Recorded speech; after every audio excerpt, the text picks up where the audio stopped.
Shalom, shalom, peuple de Dieu, que le nom de Jésus soit béni. Merci Seigneur pour ce temps-là, au nom de Jésus. Amen. On va parler aujourd'hui de la foi. Donc, il y a 3 sortes de foi. La foi, don de l'esprit, donc don spirituel. 1 Corinthiens 12, 19, la foi, synonyme de l'évangile, donc la foi qui nous fait croire que Jésus est né, mort pour nous, ressuscité à la croix, qu'il est venu pour nous sauver. Et la foi, le fruit de l'esprit, selon Galates 5, 22.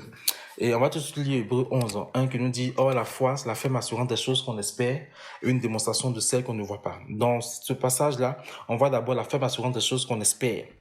Donc cette espérance-là, elle doit être inébranlable. Amen. Et puis il y a la démonstration de celles qu'on ne voit pas. Donc la foi, c'est la conviction ou la matérialisation des choses invisibles. La foi est aussi l'affirmation, la promesse formelle que quelque chose est vrai, certain et sûr. C'est également une garantie donnée au sujet de quelque chose. Donc, c'est la foi qui produit en nous aussi la patience, comme on en avait vu tout à l'heure. Donc, la foi, c'est croire que ce que Dieu a annoncé, il va l'accomplir. La foi, c'est faire confiance à Dieu pour nous mener aussi là où il veut nous mener. Amen.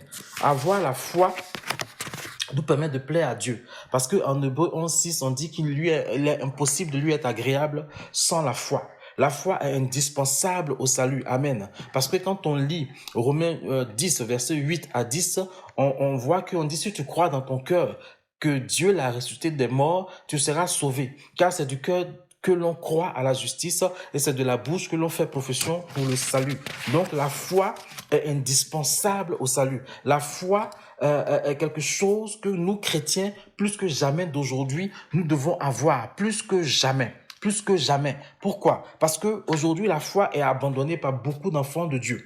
Luc 18 nous dit, je vous dis qu'il exécutera la vengeance pour eux rapidement, mais quand le Fils de l'homme viendra, trouvera-t-il de la foi sur terre? Parce que la foi est en train d'être abandonnée par les enfants de Dieu à cause des situations que nous vivons. 1 Timothée 4:1 nous dit ceci. Mais l'Esprit dit expressément que dans les derniers temps, certains s'éloigneront de la foi, s'attachant à des esprits trompeurs et à des doctrines des démons. C'est exactement ce qui se passe aujourd'hui.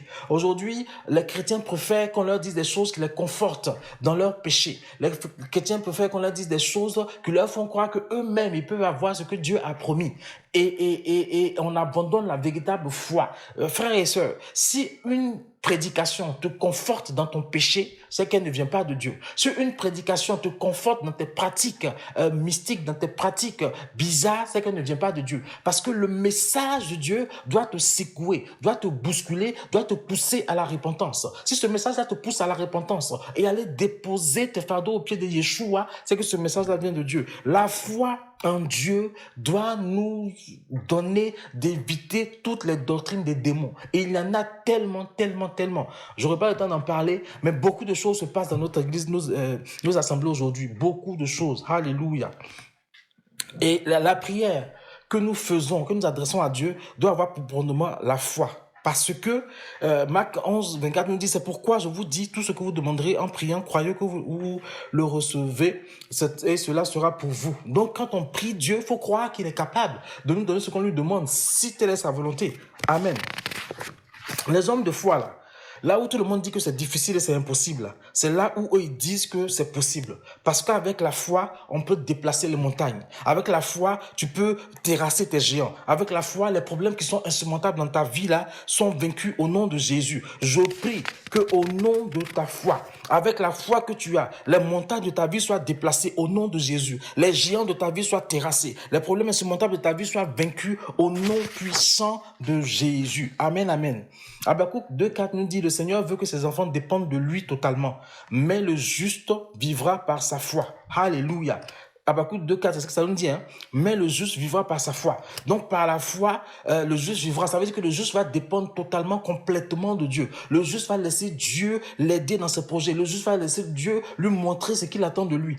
Et ça, il faut que le juste ait la foi. Colossiens 1:23 nous dit, si toutefois vous demeurez fondés et inébranlables dans la foi, et sans vous détourner de l'espérance de l'évangile que vous avez entendu, lequel est prêché à toute créature qui est sous le ciel, dont moi, Paul, je suis devenu serviteur. Alléluia. Donc, il faut que notre foi soit inébranlable. Il faut que notre foi soit fondée sur Yeshua. Il faut que notre foi nous donne de l'espérance. Il faut que notre foi nous donne de croire que Dieu est capable de transformer notre situation. Amen, amen.